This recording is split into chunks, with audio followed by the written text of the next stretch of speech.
لك، هيدا لإلك. إذا ما بتسمع هيدا الفيديو راح يفوت عليك كتير اشياء. كائن الشرمونياكس كائن يعيش في حياتنا باستفاضة، كاره وناقم على حياته وغير راضي عنها كلية، وبتخيل ان هو بيحتاج الى حياته الى مارلين مورنو، صوفيا لورين، هند رستم، تفيدة عبد الخويس تيفينوس. هذا الكائن هتلاقيه موجود وبكثرة. الكائن ده ايه اللي وصله الى هذه المرحلة؟ 4 هرمونات.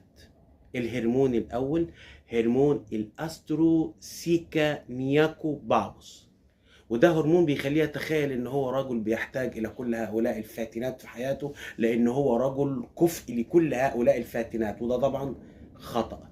الهرمون الثاني هو هرمون الدوبا شارموتيتس، وده هرمون بيندفع داخله بيخليه يحتاج ان هو بيقول لك انا يعني هؤلاء اللي معايا دول لا يستحقون حد زيي، انا رجل يعني استحق اللي هو المكانة الاعلى والاقدر.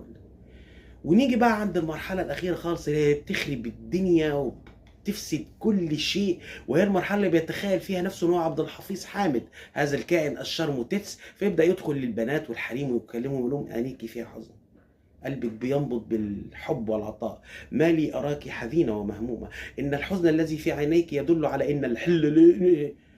ال4 هرمونات دول او ال3 هرمونات دول بيودوا الواحد في 60 داهيه، لازم ناخد بالنا. وانت عزيزي كائن الشرموتيتس، حاول ان انت تاخد بالك من بيتك وحياتك واسرتك، لان دول هم